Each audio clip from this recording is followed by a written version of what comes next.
apart from your life stage. So your risk appetite, valuations of an asset class, what stage of life you are in, what cash flows you have, all of this collectively will determine how should your portfolio look like, which means if there are 10, 25-year-old guys, the portfolios could be 10 unique portfolios.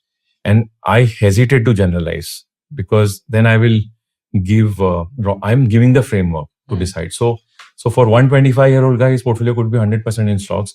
And for other 25-year-old guy, जिसको अभी पढ़ाई करनी है, उसने loans ली है, उसको अगले साल लोन रीपे करना है, उसको क्लैरिटी नहीं है, मार्केट महंगा है, सैलरीज अभी शुरू हुई आनी, he probably is better off repaying his loans and having zero in equity. But the framework going back should be, if you have long-term horizon, appetite for fluctuation, valuations are reasonable or low, then be more in equity, including 100%. And if all of these are opposite, then be low in equity, including 0%. So that's how you decide. And I realize that a reasonably large percentage of people don't have any framework of investing. And they rely on, very quick Instagram reel type of input.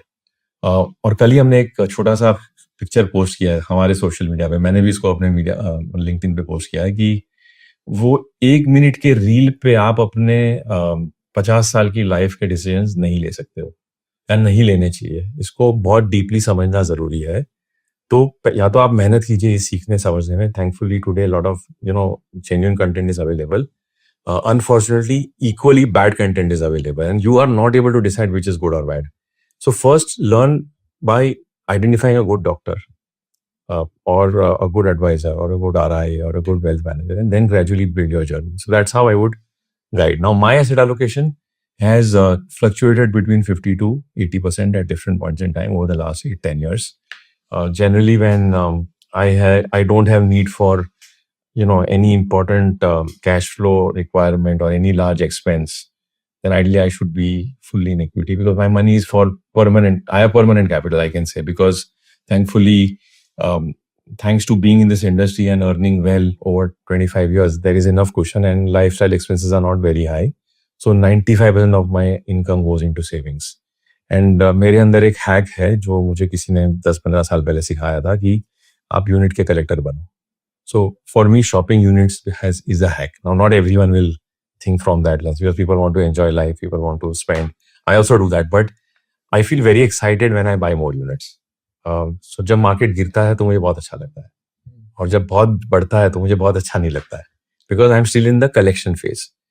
When I'm in the withdrawals phase, my template would be very different. So my asset allocation generally has been in the range of 50% equity and 50 bonds when I needed money for an upcoming large spend and when valuations were very high. On the other hand, when valuations were reasonable or cheap and I had no need for any large spend, I have gone to 80% in equities and the balance 20 was in bonds and gold. So it's basically that range. As of today, I would be 60 in stocks, Indian and global stocks, and around 25 odd would be in bonds. If you learned something new from this video, do share it with your friends and subscribe to this channel so that we can bring you the best content possible. Also, if you want to watch this entire episode, click on the link in the description box and you can go to Kushal Lodha YouTube channel and watch the entire podcast episode. Thank you so much for watching this and have an amazing day.